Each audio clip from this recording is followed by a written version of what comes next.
नहीं वो से लेके इत पहला श्लोक, जिसका भावार्थ है वक्षमान 33 देव अपनी अपनी जगह सभी महान हैं। इति स्तुतासु से लेके यज्ञयास दूसरा श्लोक, जिसका भावार्थ है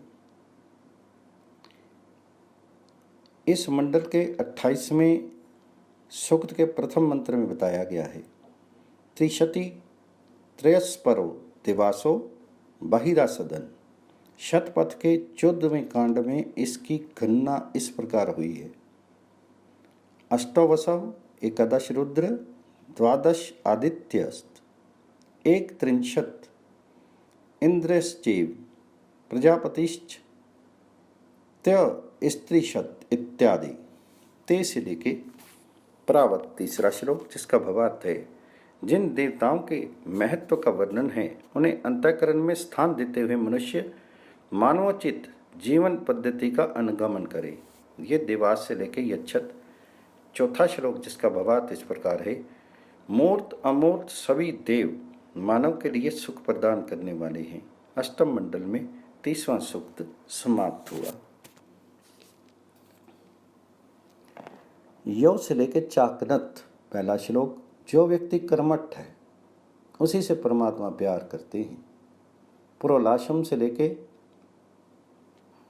प्रहंस दूसरा श्लोक, विश्व में दरिद्रता व अज्ञान अधिक है, इसलिए ज्ञानी पुरुष ज्ञान व धनी भांति भांति के अन्न व द्रव्य के इच्छुक जनों को सदा दान करें।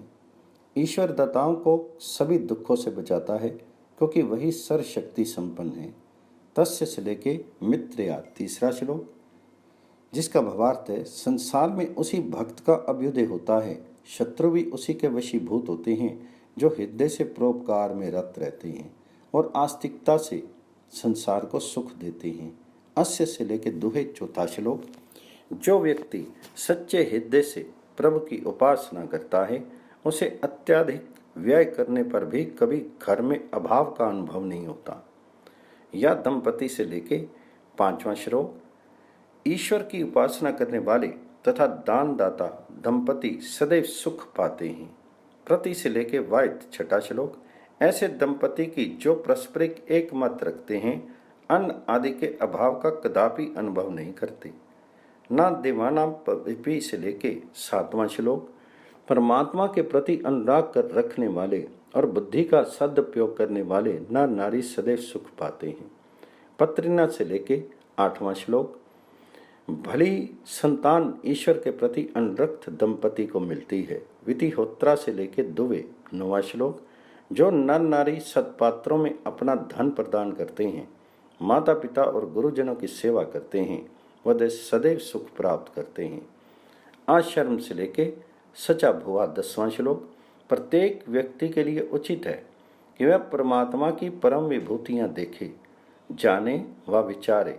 धरती पर पर्वत कैसा विशाल संगठित तथा वृक्ष आदि से शोभित लगता है, नदी का जल कितना जीव हितैषी है, नदी तट पर सदा शीतल और घास युक्त रहते हैं, इसी तरह पृथ्वी पर सैकड़ों पदार्थ हैं, इन्हें देखकर इनसे गुण ग्रहण करना अपेक्षित है। ये तो पूसा से लेके स्वस्थ 11वां श्लोक, सबका पालन पोषण करने वाला जो प्रभु है वह सबको कर्म के अनुसार फल प्रदान करता है।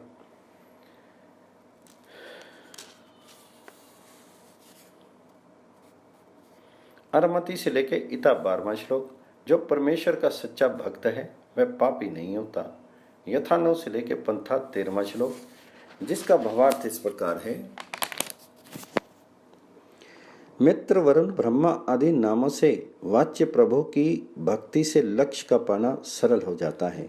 अग्नि से लेके 14वां श्लोक, परमपिता परमात्मा लोक लोकांतरों की रचना करने वाले हैं तथा सच्चे मित्र के समान प्रेम करते हैं। मक्षु देववतों से लेके भोवत 15वां श्लोक, परमात्मा की पूजा करने वाले व्यक्ति को जीवन संघर्ष के लिए सुंदर शरीर रूपी रथ प्राप्त होता है।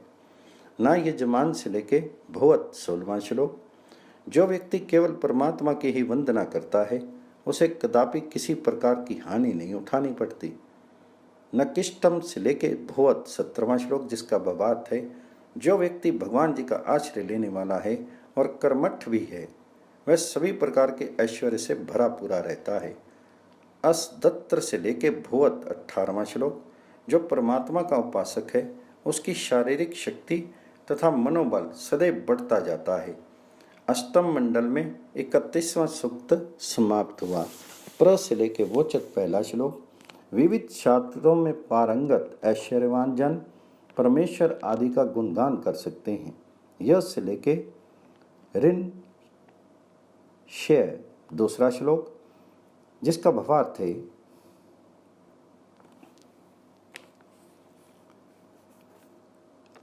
अवर्षणशील धन आकाश में विस्तीर्ण होकर शक्तिशाली होता चला जाता है। वह रोगनाशक जल को रोकता है। कड़कड़ाती बिजली उसका भेदन करके जल को मुक्त करती है। राजा रूप में इंद्र राज्य में फैले सज्जनों को अपने नियंत्रण में रख के तंग करने वाले स्वार्थी कुटिलों के नेताओं का वध करके अव्यवस्था मिटाता है। जीवात्मा इसी तरह असंयम आदि को दूर करके अपनी शक्ति को उन्मुक्त करता है। इत्यादि ये सब इंद्र के कार्य हैं। न्यर्बुधस्य से लेके पोष्यम तीसरा श्लोक। जल से भरा वायु अंतरिक्ष में जल फैलाकर वरुण बनता है। वही फिर विभिन्न अवस्थाओं में रुद्र, इंद्र और पर्जन्य नाम से संबोधित किया जाता है। वर्षा करना इंद्र का प्रमुख कार्य है। प्रतिश्रुताय से लेके क्षिप्र मूर्ति चौथा श्लोक, जिसका भावार्थ इस प्रकार है। सूर्यमंडल अपनी किरणों से अंतरिक्ष के मेघमंडलस्थ जल को नीचे बरसाता है। राजा राज्य के पर्वत इत्यादि अगम्य स्थानों से दुष्टों को निकासित करता है और जीवात्मा अपनी बुद्धि में व्याप्त कुविचारों को हराता है। ये सब इंद्र के ही कार्य हैं। सौ गोश्वस्य से लेके शोर दर्शसी पांचवा श्लोक। इंद्र का एक कार्य दुष्टों के नगर दहलाना भी है। जिस प्रकार ग्वाला पशुओं को बाड़े में रोके रखता है, ऐसे ही वनिक वृत्ति जन राष्ट्र का धन अपने कोषागारों में रोक करके राष्ट्र की हानि करते हैं। इंद्र अर्थात राजा उसे मुक्त करता है। जीवात्मा की ज्ञान व कर्म शक्तियाँ दुर्भावनाओं के वशीभूत होकर निष्क्रिय हो जाती हैं। बुद्धि तथा हृदय की शुद्धि द्वारा जीवात्मा इंद्र उन्हें मुक्त करके सक्रियता प्रदान करता है। यदि मैं से लेके गही छठा श्लोक। जो व्यक्ति परमेश्वर के द्वारा उत्पन्न संसारिक पदार्थों का सदुपयोग करता है तथा मग्न रहता है और साथ ही उसके गुणों का गान करके उन्हें जीवन में धारण करने का प्रयत्न करता रहता है, उसे स्वभाव से ही परमेश्वर का सानिध्य मिलता है। व्यम से लेके सोमपा सातवां श्लोक। ऐश्वर्य युक्त विद्वान राजा इत्यादि की स्तुति का तात्पर्य है उनके गुणों का ज्ञान, कथन, श्रवण तथा सत्य भाषण। स्तुति से ही स्तुत्य के गुण धारण करने की भी शक्ति मिलती है। उत्तना से लेके ते वसु आठवां श्लोक, जिसका भावार्थ इस प्रकार है। विद्या, निरोगिता, स्वर्ण आदि भांति भांति के धन के स्वामियों को उनके द्वारा दूसरों का भी भरण पोषण करना अपेक्षित है। उत्नो से रभे मही नौवां श्लोक, जिसका भावार्थ है। प्रशंसा योग्य धन, विद्या, आरोग्य, स्वर्ण इत्यादि हमारे अधिकार में रहें, ऐसा प्रयत्न करना हर व्यक्ति के लिए आवश्यक है।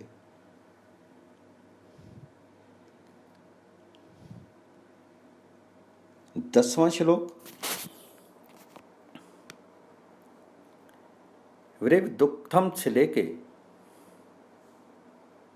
अब से प्राणियों की रक्षा करना प्रभु का तो स्वभाव है ही।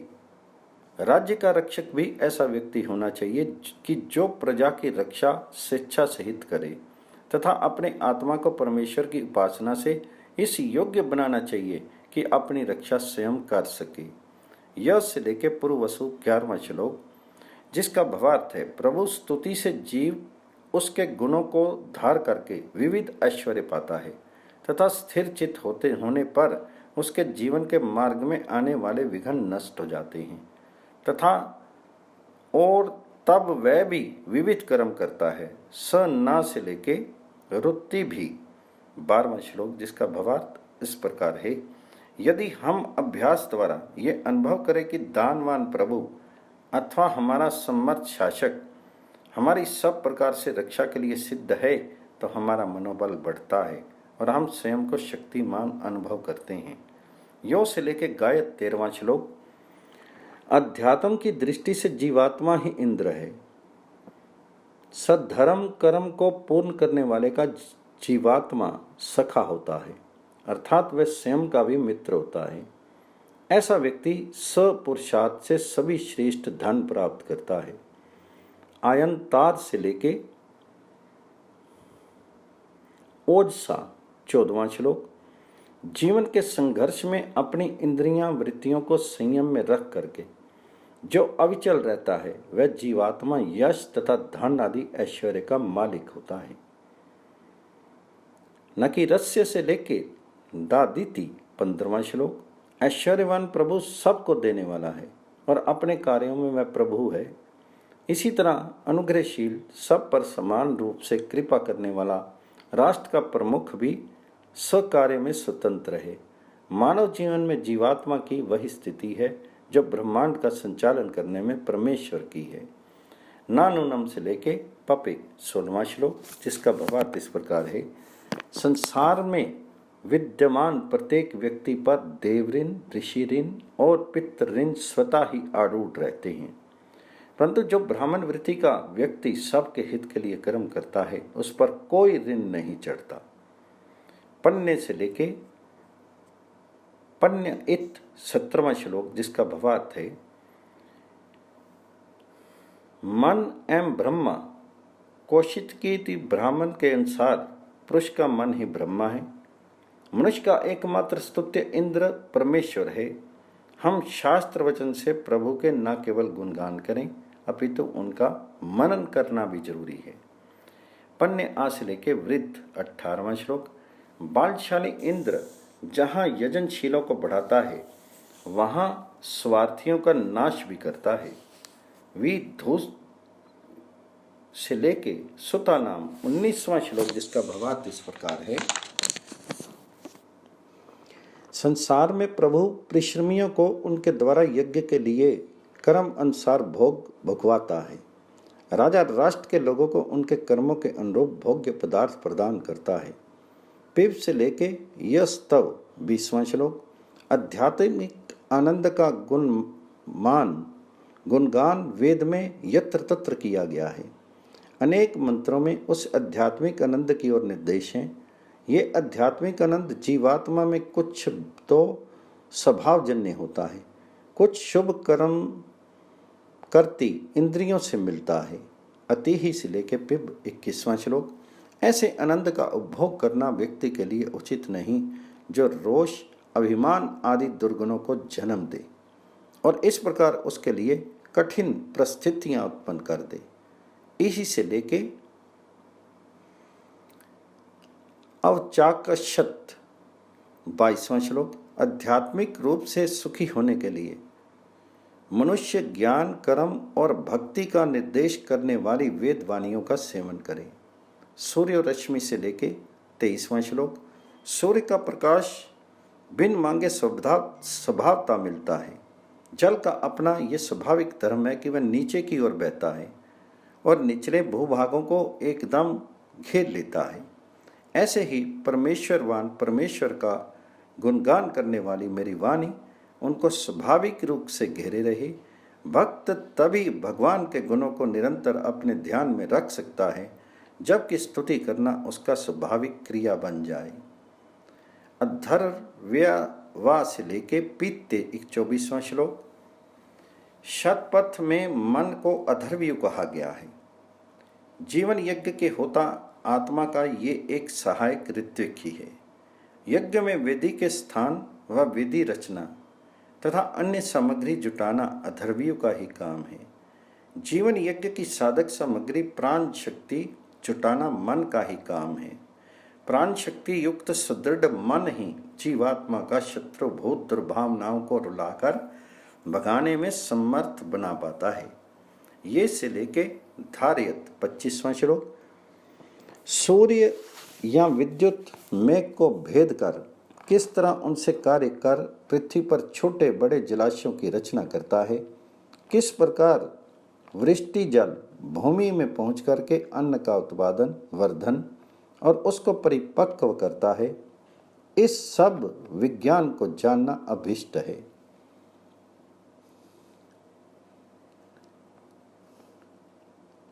आहन व्रतम से लेके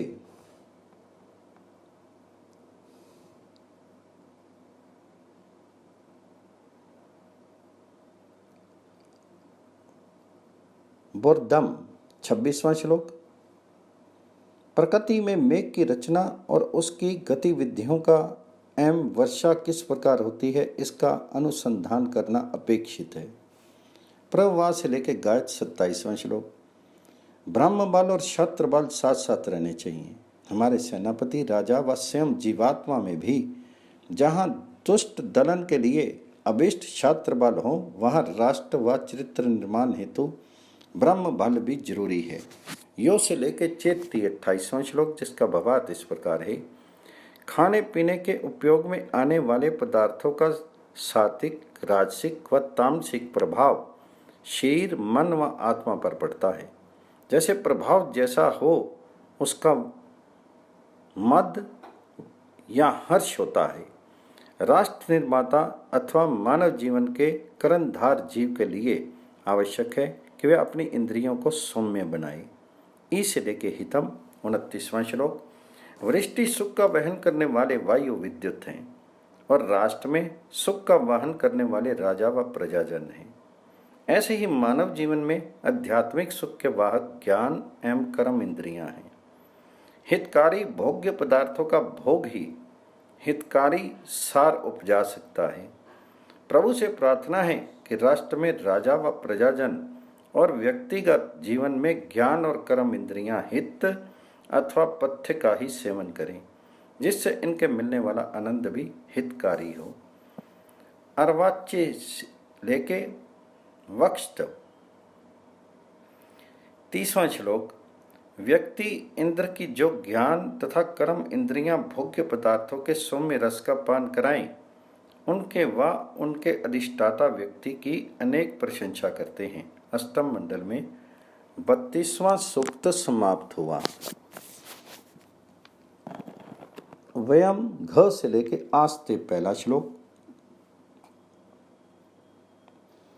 निर्मल अंतःकरण में ही प्रभु की उपासना संभव है। स्वरंती से लेके संग दूसरा श्लोक, जिसका भावार्थ है जब साधक भगवान जी के सानिध्य रूप परम आनंद का अनुभव करता है तो मानो वह अपने सभी तुषार्थ अधिकरणों की पिपासा ही उसके उपयोग से मिटाना चाहता है।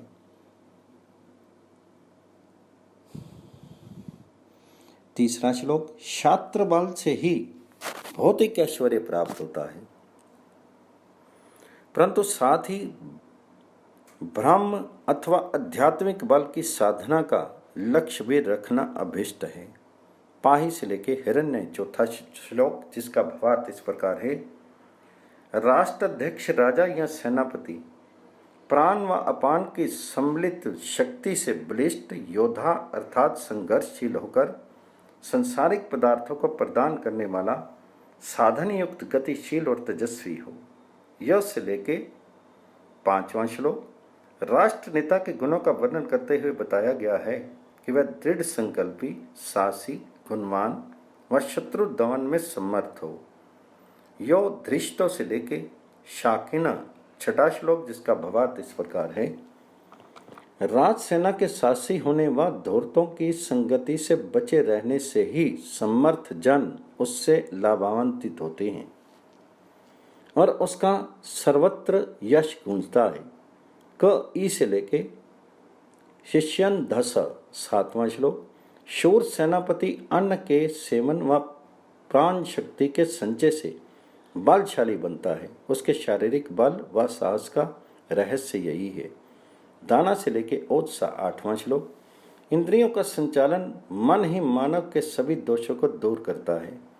जो सदा गतिमान रहता है और मस्त हाथी के समान किसी के अधीन नहीं होता, वह यदि ध्यान धारण के द्वारा प्रस्तुत परम आनंद का उपभोग करे तो सब विकारों से मुक्त हो जाता है। यह उग्र से लेके गमत 9वां श्लोक। यम नियम ध्यान इत्यादि योग के साधनों से पहले मन को वश में करना अपेक्षित है, उसके बाद ही जीवात्मा परम आनंद को प्राप्त कर सकता है। सत्य मिथ्या से लेके श्रुता 10वां श्लोक। मन बलवान तो है ही, वह सुखदाता भी है। एकाग्रता के अभ्यास से उसे दुर्भावनाओं द्वारा घेराव किए जाने से बचाना चाहिए। वृषनस्ते से लेकर शतक्रत 11वां श्लोक।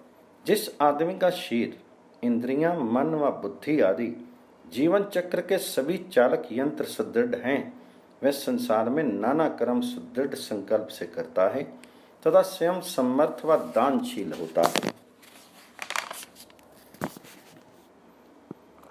वृषा से लेके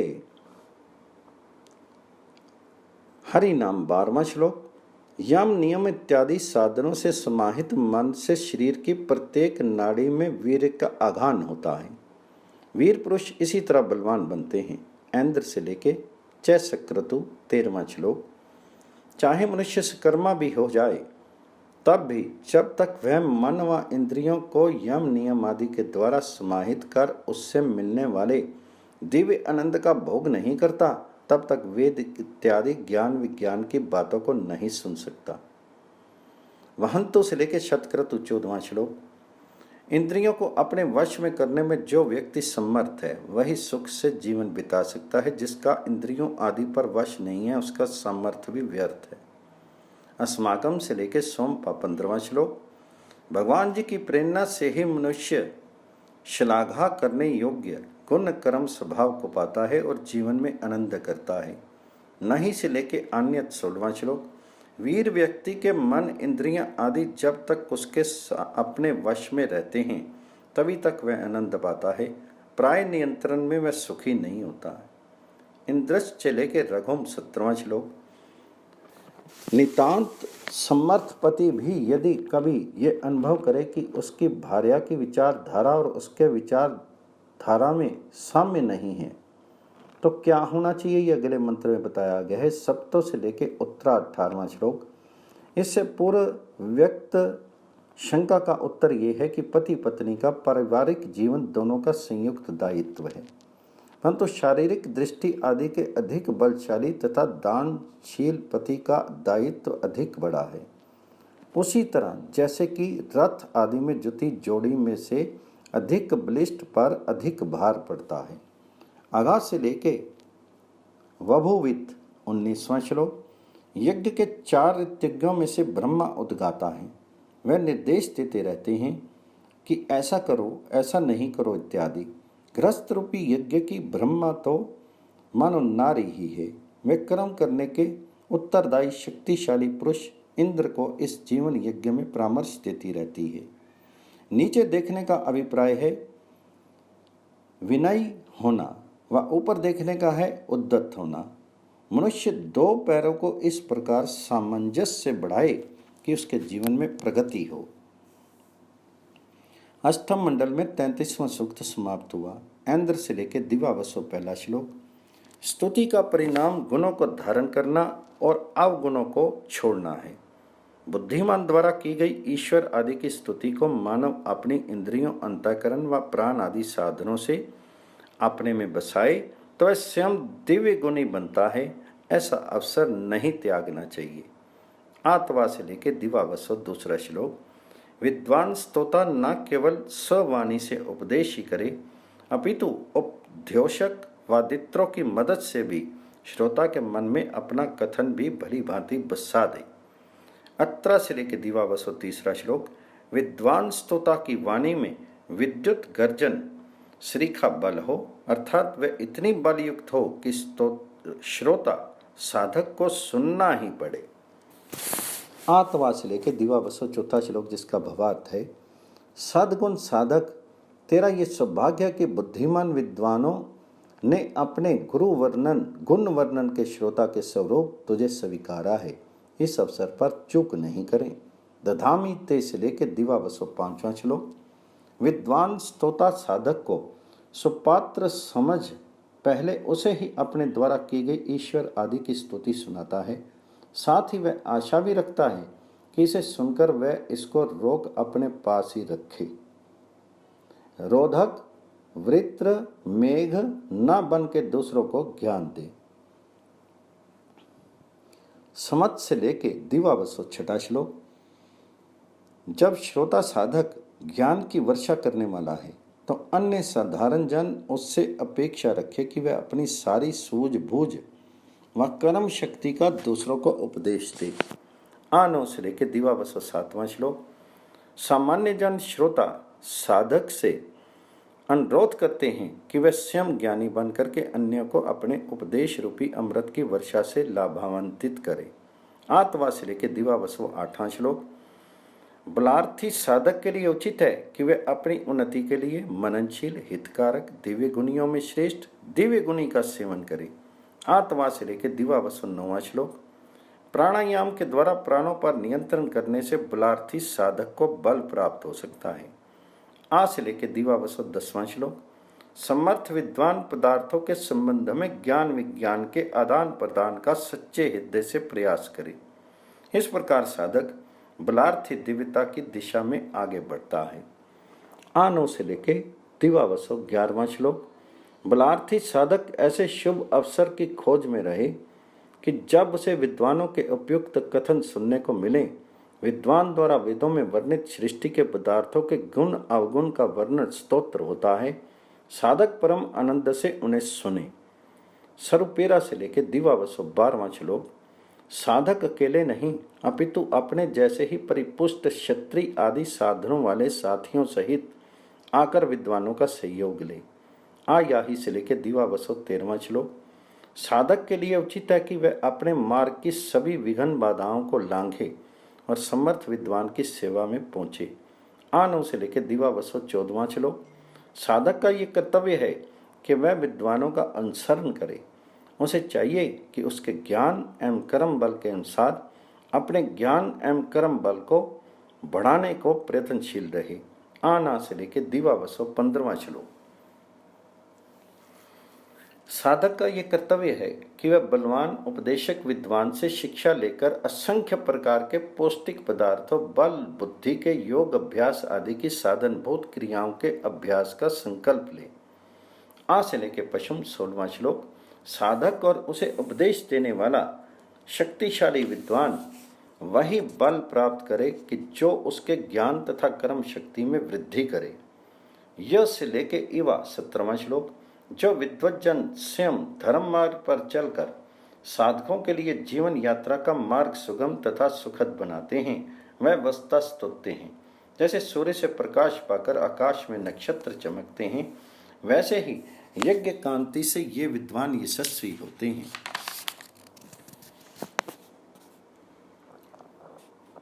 पारावतस्य से लेके 18वां श्लोक, जिसका भावार्थ है जब व्यक्ति की इंद्रियां उसके यश में हों, उसके वश में हों और उसकी जीवन यात्रा निर्विघ्न व पूर्ण वेग से होने लगे तो साधक सर्व प्रकार के ऐश्वर्य का अधिष्ठाता होकर इंद्र रूप पा लेता है। अष्टम मंडल में 34वां सूक्त समाप्त हुआ।